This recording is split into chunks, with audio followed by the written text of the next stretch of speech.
نہیں کہ 4 سال کے دوران یہ 25-20 سال ایک ہی فیملی جو ایوب بلیدی سے لے کر ابھی ظہور بلیدی تک، ظہور بلیدی کے جتنے فنڈ ایشو ہوئے ہیں جو پی این ڈی میں نے چیک کیا ہے، تقریباً ہر سال جو ہے نا 4-5 ارب روپے اس نے وصول کیا ہے، ریلیز ہوا ہے، لیکن گراؤنڈ میں کچھ نہیں ہے۔ مکران کا جو الیکشن ہے وہ الیکشن نہیں ہے، سلیکشن ہے۔ آپ نے مجھے یہ بہت اہم سوال کیا۔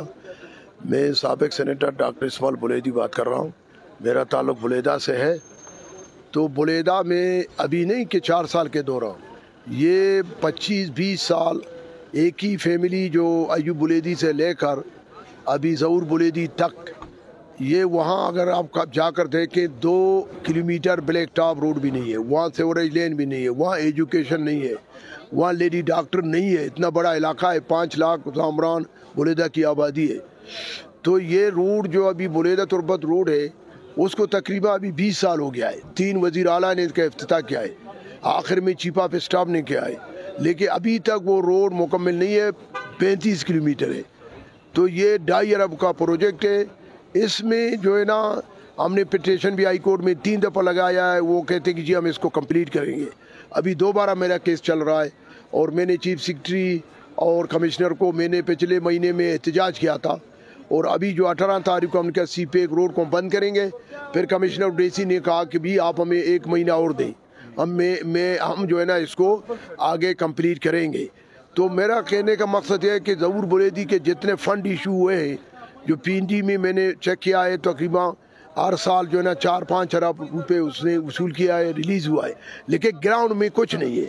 واٹر سپلائی اسکیم ادھورا ہے، وہ بور جو اس نے دیے ہیں جو 250-500 فٹ کا ہے، وہ 50 فٹ کر کے ٹھیکیدار، ان کے اپنے بھائی ٹھیکیدار ہے، اپنے رشتہ دار ٹھیکیدار ہے، اور اسلم بلیدی کا بھائی ٹھیکیدار ہے، اور ساشا کا بیٹا ٹھیکیدار ہے۔ اگر ہمارے منسٹروں کا اور ایم پی اے کا بھائی اور بیٹے ٹھیکیدار ہوں گے تو اس میں پھر آپ کیا توقع کرتے ہیں کہ عوام کے لیے کیا کام ہوگا؟ میں سمجھتا ہوں کہ ابھی جو آغا فیصل کمشنر آیا، اس نے پہلا وزٹ بلیدہ کا کیا، تو اس نے دوسرے دن مجھے بلایا کہ بلیدی صاحب یہ سندھ اور پنجاب کے گوٹ سے بھی زیادہ پسماندہ ہے، یعنی پورے پاکستان میں اس طرح کا پسماندہ علاقہ بلیدہ کا آپ کو کوئی اور جگہ نہیں ملتی۔ بالکل میں سمجھتا ہوں کہ مکران کا جو الیکشن ہے وہ الیکشن نہیں ہے، سلیکشن ہے۔ تو جب تک عوام کے رائے کو مقدم نہیں ہوگا، آپ اہمیت نہیں دیں گے، جو عوام جس کو ووٹ دینا چاہتے ہیں اس طرح نہیں ہے۔ ابھی شاید ہمیں امید ہے کہ ادارے نیوٹرل ہوں گے، وہ انٹرفیئر نہیں کریں گے۔ ہمارا بھی مطالبہ ہے کہ کوئی شفاف الیکشن ہو اور اس میں انٹرفیئر نہ ہو، جو بھی عوام ان کو سلیکٹ کریں ان کی مرضی ہے۔ لیکن میں سمجھتا ہوں کہ تربت میں چاہیے کہ ڈی جی نیف جتنے بھی منسٹر ایم پی اے کے فنڈ ہیں ان کی انکوائری کرے، اور میں سمجھتا ہوں کہ خاص کر جو بلیدہ کا حلقہ ہے ظہور بلیدی کو، وہاں لوگ انتہائی ناراض ہیں، عوام نے ان کو مسترد کیا ہے، اور وہاں جو ہے نا یہ جو بلیدہ تربت روڈ ہے، لیڈی ڈاکٹر ہے، بارڈر کا بھی مسئلہ ہے، تو اس کو تو اخلاقی طور پر ریزائن کرنا چاہیے۔ لیکن یہ تو کوئی اس طرح ریزائن کرتا نہیں ہے۔